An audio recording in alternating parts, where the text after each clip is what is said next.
you're getting on. Sat by the fireside, pondering on.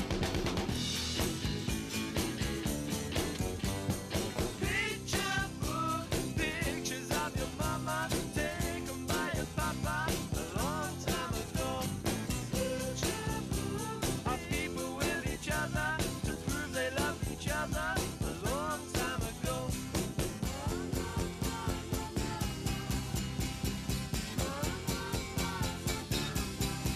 Picture book, picture book.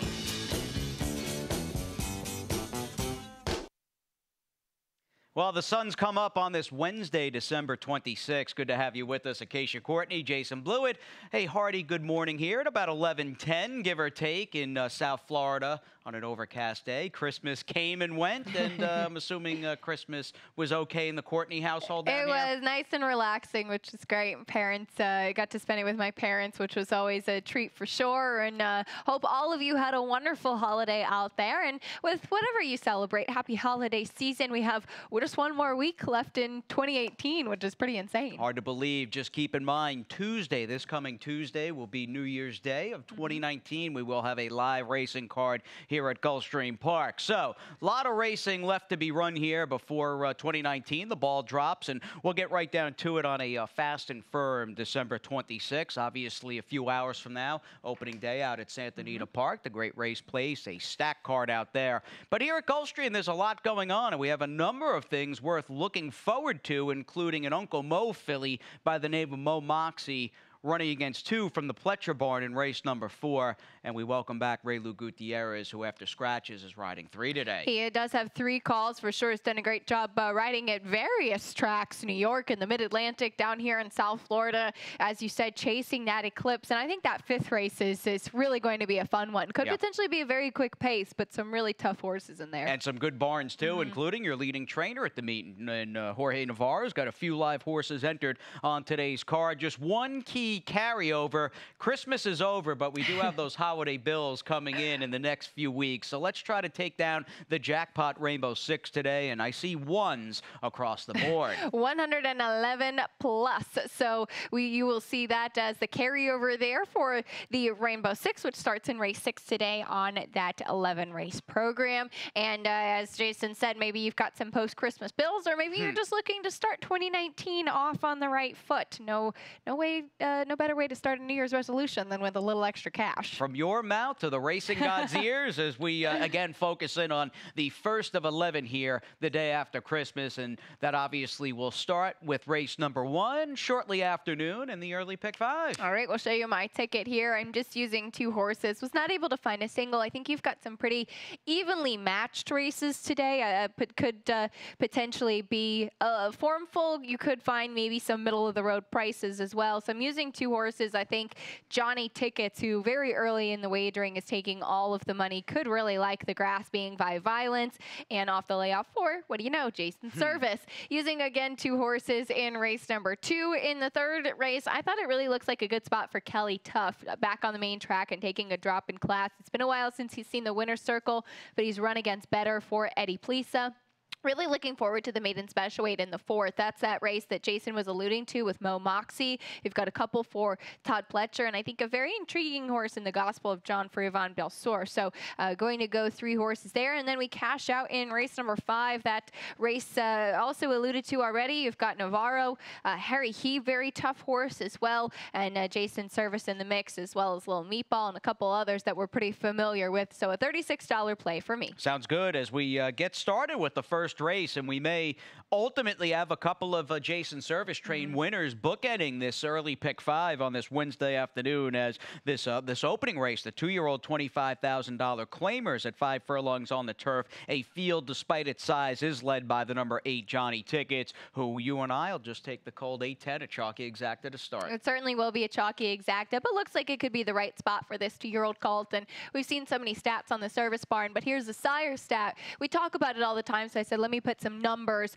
to what we speak about with Violence as a sire, who I've been impressed with so far. 2-year-olds on the turf, and this is over the past 5 years. Of course, Violence just been a sire for a couple of years so far, but 11 for 59 for a 19% win average, just looking at 2-year-olds. So some strong numbers there. And this one, though the mare was 0 for 7 on the turf, I do think with that sire, should like the grass, and we know that Jason Service does a great job with turf sprinters. And we know the 10 Hollywood Overdogs, who won't be 99-1 by race time, does like this turf course and especially likes 5/8 on the grass, looking at that win 2 starts back as Paco Lopez rides from the outside. And we can move on to race number 2. We're on the main here, listed as fast, overcast, but a very cool and comfortable afternoon for racing as we look at this $12,500 maiden claimer that is led, of course, by the Ken McPeak new face drop down in the number 3 Eclipse Moon, who will try to keep the good mojo going for the Kentucky guys. And I thought looking at this sequence, this could potentially be a single. I ended up using your top pick, the 7 outside looking in as well, just off of how good that last race was. And this one, that horse is probably going to be forwardly placed. That's what I like about that horse. That could be the speed. That's why I just couldn't leave him off. I understand, because Eclipse Moon is probably going in. I say probably. He's the fastest horse, consistently running figures that are a little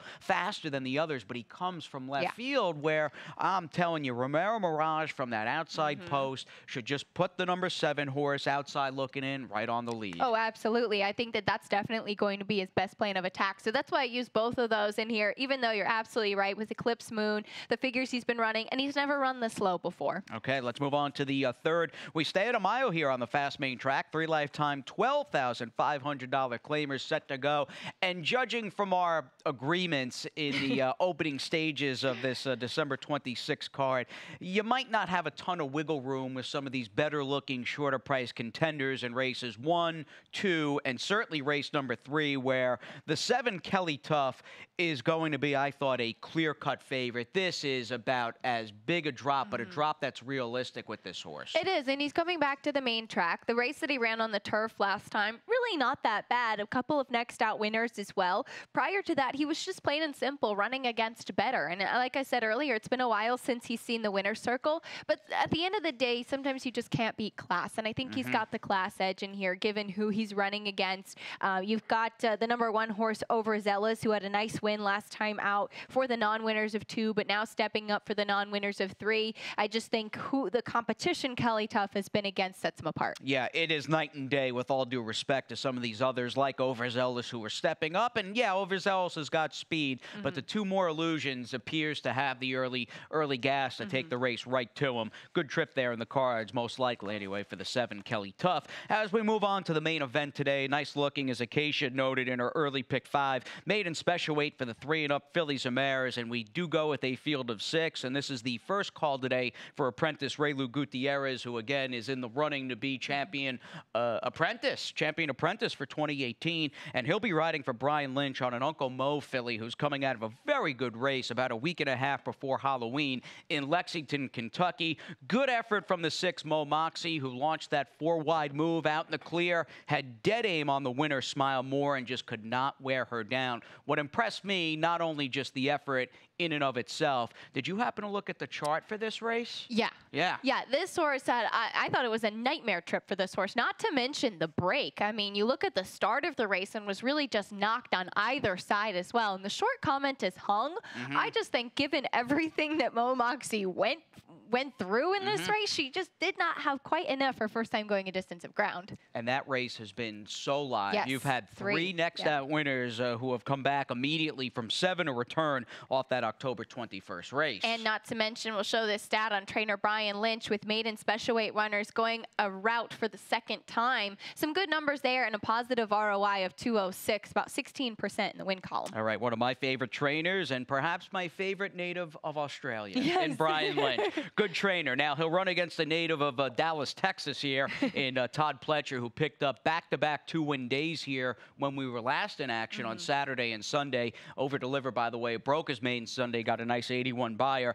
Todd has got Underestimate and the number 4 Ready Witted. Here's Underestimate working from the gate. This breeze coming just a couple of weeks ago on December 14th. Fairly sharp move for this filly by Broken Vow, who's outside of her workmate in Aura Moore, who we know came back Saturday Saturday and looked pretty darn good. Love to see this too when horses work in company, and you've been able to see one already or a short field, but she did it very professionally and was really, really good for Star Ladies Racing. I thought underestimate outside a little bit greener, given as I already noted the professionalism of Ora Moore, but I thought a nice ability to her as well going outside there. She is coming off of the layoff, but she ran a good race behind the heavy other Pletcher runner in her debut, an incredible Grace, and in fact 3 next out winners from that race as well. All right, 2 key races converging from 2 excellent barns, and the Gospel of John, your prayer to potentially shake things up with the price here, right? That's right. Well, I mean, yesterday was Christmas, so maybe that's the hunch bet in here, and I thought that this one sent from the outside but didn't get to control the pace last time out. I think stretching out in distance this filly will really appreciate. All right, here's the 5th. We cut back. First dirt race today, not at that 1-turn mile. We do, however, stay around 1 turn midway through the program with this $12,000 optional claimer that's got a number of good barns in the mix, including you've got Jorge Navarro with the 1 and the 3, Jason Service, Peter Walder, and Georgina Baxter. I mean, this is a really sharp battle between a number of, again, top outfits. And Jason Service's horse in here, I Idolize You, is coming out of a nice win back right before Thanksgiving. Here's the race. I know he's facing a tougher field this afternoon. This race came up fast, though, so I gave him a check mark there. And I gave him some credit for being able to ship in right off the van and handle perfectly with aplomb the GPW main track. He did indeed. He's had 3 wins in a row, all of them by open lengths, and his figures have steadily progressed, which is always something that you like to see. A little bit late switching leads there, but he really was just much the best. And he did show a little bit of a rating gear last time out, which I think you're going to need. The reason I preferred Fast Pass, though narrowly, was that I think he's going to get the trip. He was off slow last time out. I think he's going to now, second time in the barn of Peter Walder. He reaches out for Luis Saez, which is a plus. And I remember speaking to Peter after the Claiming Crown Express, and he was shocked by what a good performance this horse put up in the Express the first time in his barn. And he ran huge, really, a good third. Again, first time for these connections shipping in. I think he gets out a little bit better. He's just going to trip out. All right, Gambler's Ghost and Harry He, they both, boy, do they like to run and gun and try to turn their respective races into zero-sum contests. It may not happen today. Something might simply have to give towards the front of the pack in a salty field in the 5th. Fun. Rainbow 6, 111K. More on that after this.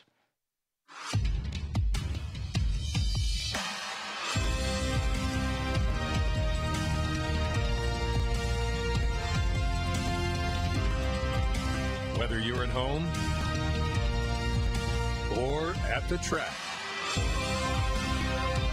have a stake in the race when you bet with ExpressBet. Sign up for an ExpressBet online betting account and receive up to a $500 sign-up bonus.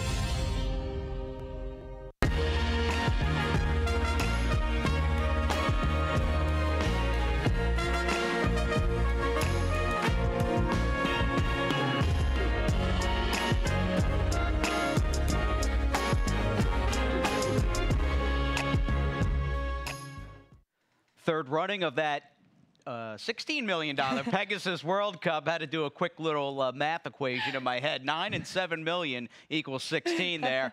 January 26th, get those tickets at PegasusWorldCup.com, and we continue to gain ground about a month out. Yeah, 1 month from today, the 26th, so pretty exciting. The third running, and we've seen it just grow every single year, and I think this year potentially could be one of the most competitive runnings, I think, top to bottom as far as the dirt race from what we know so far. So we're all very excited. Definitely. The Chrome Meister against Arrogate, 2-horse race. Gun Runner was more of a procession for him.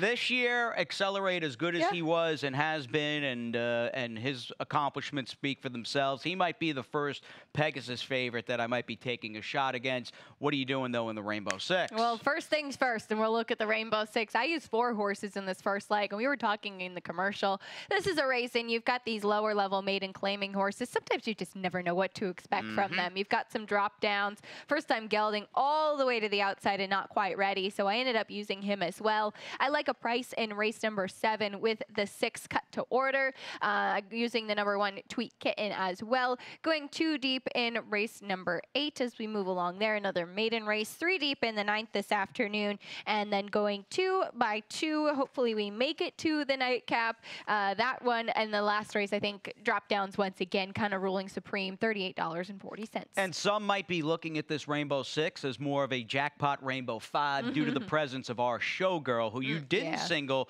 in race 8. I mean, she looks like she's going to be a bona fide very short price. 1 to 5. She might even be 1 to 9 today. I mean, it's a complete mismatch on paper, but I'm anxious to hear what you have to say about that one. But let's get through race 6, who, when we're talking about these 20K maiden claimers, despite this being essentially an overflow field on the turf, I just prefer the logical-looking drop-downs in the race. Your top pick, the 10, Das the 1, and despite the crummy post, the number 12, not quite ready. And I know not quite ready has the outside post, but he's going to be running against the lowest level he's ever faced. He's a gelding now, second-time blinkers. I respect that. As far as Das the 1, I think that he's got the speed, and that was one of the things that really pushed him over the edge for me. Let's move on to race number 7, late pick 5 with 6 in the book. We'll start a little Wednesday late pick 5, and we'll do so with the gals on the turf. Our showgirl, just mentioned her a couple of seconds back. She's the anchor, $27 play. Again, she is going to be a prohibitive. I mean, she's 2 to 5 on the morning line. Even after scratches, might even be a tad shorter than that. 136 however, for me to start. And Tweet Kitten not only has the inside post, not only has Mike Maker and Edgar Zayas, this horse who is on the cusp of his 7-year-old birthday and soon to be 7-year-old who's only run 14 times. To me, Maker is just putting this horse in a spot where he thinks he'll be most effective. And here's a little stat and a move that fits this horse off a layoff that dates back to opening weekend, July 21st, up north at Saratoga. I wanted to say upstate. As you can take the New Yorker out of New York, but you can't take the New York out of the New Yorker. It is no longer upstate. Would be Tampa Bay Downs. I know. Yes. I know. Upstate Jacksonville, something like that. Up, just like that. All the way up. Just like that percentage, by the way, for Mr. Mike Maker, my pal, who's 9 for his last 22 with these 2 to 6 month layoff drop downs. And a great stat there, because you look at this kind of layoff combined with the drop, and that really narrows things down. It's not a huge sample size, and we're used to seeing some stats for the Maker barn, and it's like 300 horses or something like that. An exaggeration, of course, but the drop, I think, is certainly going to be key for this one. I did just really like the 6 cut to order. At first, I was looking at this gelding, and I said, I wonder if this distance is too short for him, because I remember recently, I mean, his last turf race was 1.5 miles at Gulfstream Park West. However, he's 4 for 9 at this distance with a second, very good record, and clearly I'm hoping that Luis Saez has another banner day, because I seem to have picked him on about half of the horses that I like today. This horse, though, he can show speed, he can rate just off the pace, he can come from off of it. He runs to his competition no matter what. All right, like that handiness, like the connections, of course, there in the 7th race as we check out a bona fide 1 to 5 shot, 2 to 5 at the highest price in this 8th race, Maiden 12-5, in which we lost the number 6, Chief Bono Move, who is not running today. That leaves us with a field of 7. And what can you say? 255 buyers in a 3-race campaign so far for our showgirl. She's got speed. I think she's close to unbeatable on paper, at least. Yeah, she really could be. I mean, she is a logical single for sure if you're trying to pare down that ticket, especially in the Rainbow 6. She's been working very sharply. The barn has been a little bit quiet since starting the championship meet, and that was one of the main reasons I ended up not singling. I do like the number 4, Magic Maker. I think that she's got to improve a lot in order to compete on paper with our showgirl. I didn't know if our showgirl was completely invincible, but on paper, she's far and above the one to beat. Yes, far, far, far and above the one to beat. Continuing that theme, yes, up and away. Basically from here to Saratoga Springs in footsteps is her edge on paper. Race number 9, meanwhile, we go back to the turf and we open things up a little bit here with these Florida-bred non-winners and 1 allowance optional claimers. And as I say that, we have yet another agreement. This could be a very formful card. Yes. And going back to even Sunday, off memory, that seemed to be a day mostly dominated by short price winners. It was pretty logical for sure. Pretty logical, pretty formful. As far as this one, I was going through and I said, well, she's dynamite. It's just going to control the pace. Yeah, there's not much speed on paper.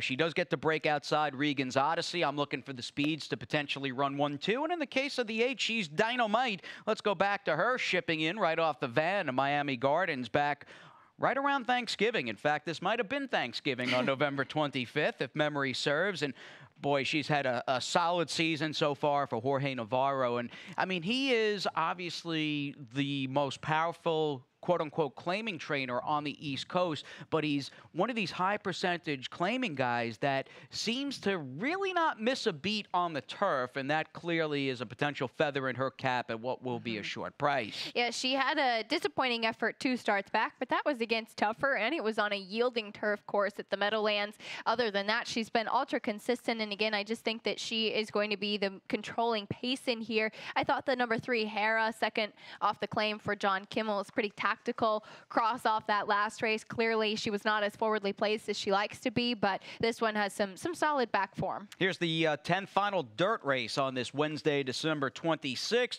Move on to a respectful size field here with 9 ready to go, and I had a tough time. I went 3 deep here in this cast. I'm using a third of the field in my late pick 5, and there was something to like about the speed of the 4 Rose M. There was something to like about the drop down, a slight dip in class with the 5 Special Counsel. And speaking of drop downs, the number 7 Misha Bell is also taking a realistic and needed drop to the bottom to lifetime condition. I mean, you look at the 7 Misha Bell's last race on the dirt, and it was against 50,000 starter optional claiming company, so clearly much tougher than what she's going to be running against today, and that really could just be the key of it. I liked the speed of Rose M. All right, sounds good. As we wrap things up, race number 11, 20K maiden claimers. My own a 16th on the turf as we cash out that $111,000 jackpot Rainbow 6, and we do so with Graham Motion and talking about barns that have maybe gotten off to a slower start than they would have hoped to this lengthy 4-month stand. Graham's obviously a terrific trainer, a Kentucky Derby, Dubai World Cup winner, and boy, you get a sense that they're just saying, you know, 50 might be a little too tough at this stage of the game for Mormo. Let's just drop him in for 20,000. And that makes sense. And he had a nice horse. It was the one horse, and I'm blanking on whether it was Saturday or Sunday. It might have been Saturday, that finished a good second in a very tough race. I do think that this horse dropping in class looks like he's in the right spot. This son of Uncle Mo, he hasn't done much running yet against Tougher. So I like him in here. I took a stab with a bit of a price in the 5 Rulership, who could be the controlling pace in here, and I thought ran a solid race last time out. All right, sounds good. As we take a little time out here on Gulfstream Park today, Merry Christmas, Happy Holidays, and it's back to the races this afternoon with the one and only Pete Aiello, who's coming up next with those scratches and changes. One of the world's most anticipated thoroughbred racing events of the year returns. The 3rd annual Pegasus World Cup Invitational at Gulfstream Park in South Florida. Drawing competition from around the world with a $16 million purse split between 2 Grade 1 races. On the dirt and on the turf. Experience the incredible fashion, spectacular world-class service and entertainment, and the unrivaled adrenaline of the Pegasus World Cup Invitational. Saturday, January 26th at Gulfstream Park. Get your tickets now at PegasusWorldCup.com.